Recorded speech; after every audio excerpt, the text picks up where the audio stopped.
Rather than lads, welcome back to Cossy's Arsenal podcast. My name is Cossy. Good morning, good afternoon, good evening, wherever you are in all parts of the world. It's time to get optimistic, deluded, and very controversial. In this video, you will see my unstoppable Arsenal lineup for next season. And you're asking yourself, why is he even doing this? Where did he get the idea? Now, where I got the idea, I looked at last campaign's stats.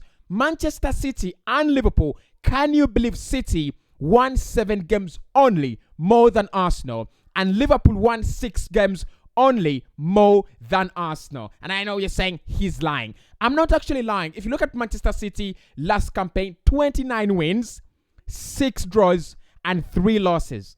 Liverpool, 28 wins, 8 draws, and 2 losses. If you look at those statistics, you'll ask yourself, how are Arsenal so far away behind? It's the reason is Manchester City lost very few games, and Liverpool, they lost very few games as compared to Arsenal. And the reason is that Arsenal lost 13 games last campaign. Unbelievable. Unbelievable. So in this video, I want us to select carefully a lineup that can actually reduce on the rate at which we lose games by 10. We lost 13 last campaign. Next campaign, we need to lose only 3. And also reduce on the number of draws that we have. Actually, they're not that bad because we only conceded 3 draws last campaign. So Arsenal lost 13 games, drew 3, and won 22. If we can in any way, shape or form, increase the number of games we win, it's going to be a hell of a season. So this is my lineup, my unstoppable lineup that I think Arsenal should be fielding next campaign so that we increase our win rate and reduce on the number of games we are losing, right? So let's get into wait straight. In goal, we have a couple of goalkeepers actually, a couple of goalkeeper options. Arsenal have Carl Hayne. Arsenal have Leno. He has not left the club as well, although I think he will definitely leave. And Arsenal still have Aaron Ramsdale as their best goalkeeper. So in goal, I will go with Aaron Ramsdale. I think there is no question here. Many Arsenal fans do agree with me. Do not to a player who can fit into modern football. We understand now that Mikel Arteta wants to play positional play. Now, I'm not going to explain positional play in this video, but I have a video coming up on the channel on how Tielemans, Rafinha, Richarlison Tielemans, Rafinha, Gabriel Jesus, Lisandro Martinez could line up all for Arsenal, and it really brings out the main elements of positional play. But what you have to understand with Aaron Ramsdale is, with a modern manager like Mikel Arteta playing modern systems copied from the likes of Pep Guardiola, you need a goalkeeper who can start your attacks, and you also need a goalkeeper who can be your first line of defense. Probably not first line of defense, but he could be your last line of defense before he becomes a goalkeeper. You need a sweeper goalkeeper, that is one, but you also need a goalkeeper who is very, very actively engaged. And I think Ramsdale is doing that. Now, is he at the level of Eduardo Mendy and the other goalkeepers, Ederson and Alisson? We might have a debate on there, and I think he's not yet there. He will be there. His reflexes are good. He's he's not error prone, which is something you don't want in a goalkeeper in a system like Mikel Arteta's and also Pep Guardiola's that could easily get exploited, and also is very, very prone to mistakes. So I think Ramsdale is fine in that regard. In the back four, I played a back four, not a back three. I played a back four. So in defense, I think, although I love Lisandro Martinez, I would still go with Gabriel to play for us in that position. I think Arsenal are really lucky to have Gabriel in that defense. He's so reliable, a defender, very, very reliable. And last campaign, I think he had developed so much in terms of being a leader on the pitch, in terms of being that kind of a focal point in the defense. Someone you can trust that with Gabriel in that defense, we have that kind of security. He's still young for a defender, only 24. So expect the mistakes you saw last campaign to even get worse, right? And at some point in time, he will become a fine art. He will become a fine piece of a defender. But for now, I think we can actually take him over Lisandro Martinez. Lisandro is very, very talented, yeah, but when it comes to defensive solidity, Gabriel is a class apart. I hope I'm really defending my options very well, right? Now, alongside Gabriel is where we have a question. Would I play Ben White or would I play William Saliba? Talk to me in the comments below. Would you play Saliba or would you play Gabriel? Would you play Ben White? Listen, let's go with Saliba. I'm gonna give you my reasons why Saliba comes in ahead of Benjamin White. Although I think Benjamin White has had an excellent start to life in London at Arsenal Football Club. The reason as to why I will go with Saliba is, look, I think you just want someone who is very, very different to Gabriel Magalhaes. And I think that is William Saliba. Ball playing ability, which is one of the reasons why Arsenal signed Ben White. I think Saliba is better than that. Saliba is a little bit more solid than Ben White. And that doesn't make Ben White a bad defender at all. I'm not taking a dig at Ben White, but I just feel Saliba, however much he's a little bit younger than him, he could be ahead of him. So I think with Saliba and his pace, and also very, very decisive as a defender, he can really deal with with players of pace like Saint-Maximin and Zaha in the Premier League better than Ben White. I hope I'm not really wrong about that, right? Fullbacks. Would I drop Tomiyasu or and bring in someone else? No, I will not really drop Tomiyasu. I thought about Jed Spence. I'm gonna tell you about Jed Spence. I thought about Jed Spence in that role. The Arsenal should be going to sign Jed Spence. Of course, we've been linked with Jed Spence. Spurs have been linked with Jed Spence as well. But I think Tomiyasu is quite solid. And in a system that is going to have so many attacking players up front, like you say, I'll need that kind of defensive cover. So Tomiyasu stays. Now, I'm dropping Kieran Tierney. Is it doing that? Yeah, I'm doing it. I'll play Lisandro Martinez. Right?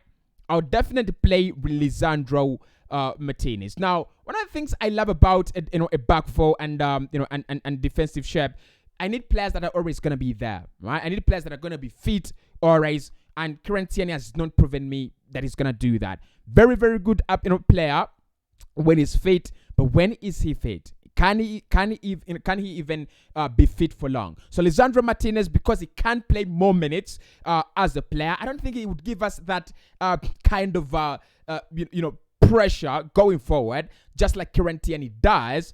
But I would play him because I know he's consistent, he is reliable. So defensively, I'm done. Those are my options. Let's get to the midfield. I'm playing a 4-3-3, like you can see, and I'm playing a single pivot. So Thomas Partey will have the responsibility to get that midfield and own it. Right? That is what he's gonna do. Get that midfield and own it. I hope he can do it.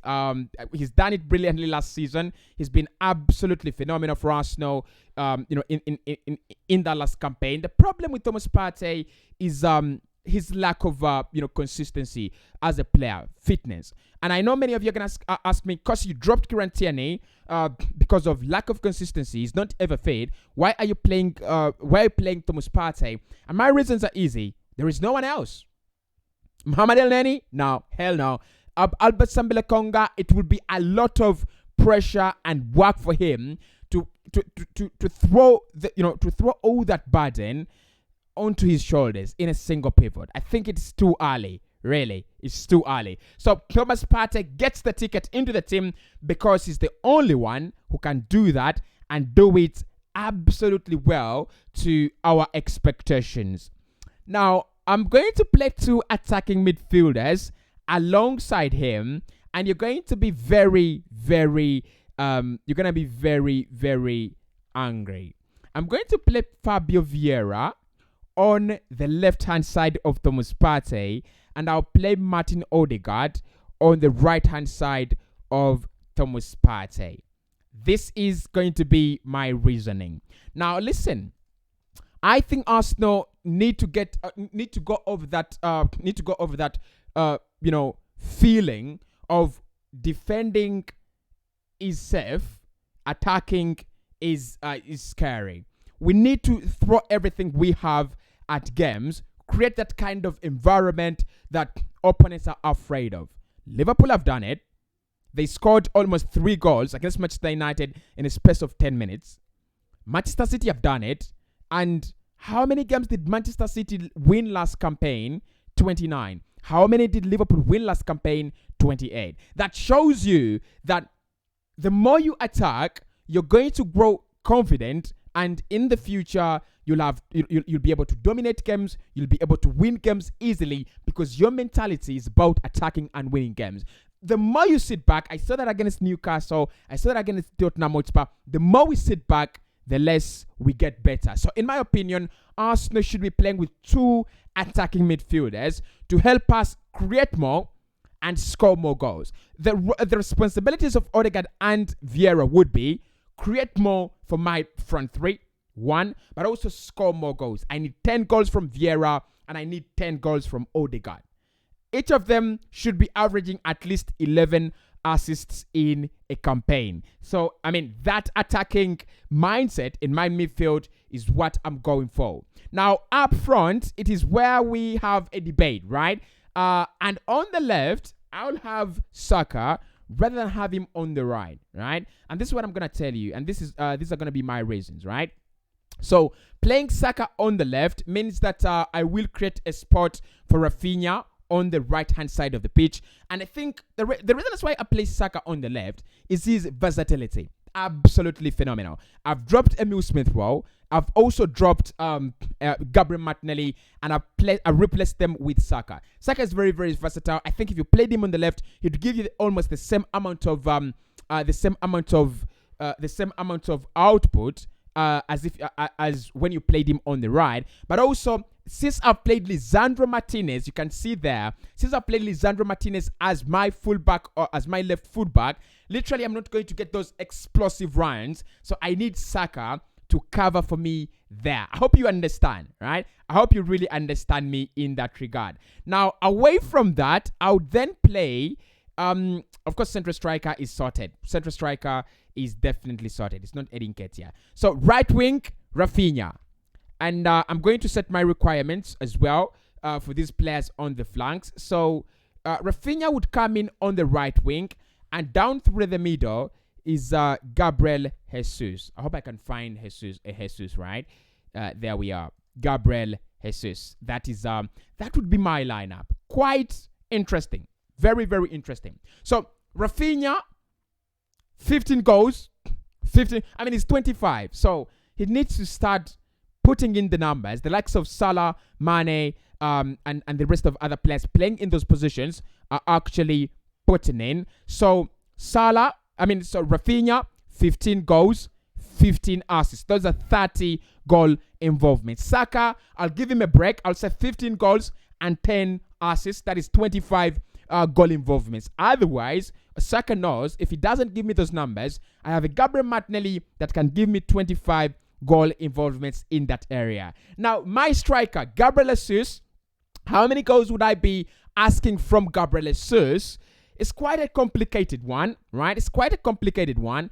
But from Gabriel Jesus, I think I'll be going for 25 goals, right? Because listen, if I have 15 goals from Saka and 15 from Rafinha, and I also have 25 from my striker, that is 55 goals. So if my forward line can average 50 goals in a campaign, and then my midfielders can also give me 5 from Partey, and 20 from Odegaard and Vieira, that is 25. Those are 75 goals in a campaign. Not so. I don't think that is bad. So let's see how many goals Liverpool and Manchester City scored last campaign, right?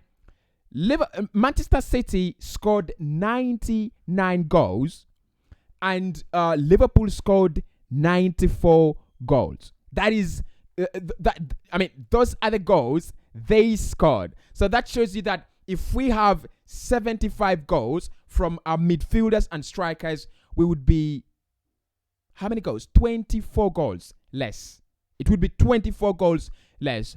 City almost scored 100. But in my defense, I'm gonna say I don't need 99 goals. I don't need 94 goals to win the title or to equal Liverpool's quality, because I can have better players defensive wise in Lisandro Martinez, Gabriel Magalhaes, William Saliba, and of course Tomiyasu, and also have a very, very super goalkeeper. Let me know about your thoughts about my lineup. It's not a bad one. Please just rate it out of 10 and give me a 9 out of 10. It's not a bad one. I think Yuri Tillemans lacks in the midfield. Yeah, I could understand that. And also Gabriel Martinelli or Emil Smith-Rowe could have an impact if they started ahead of anyone on that forward line. But apart from that, I think it's a good lineup. So let me see how you guys are going to rate it.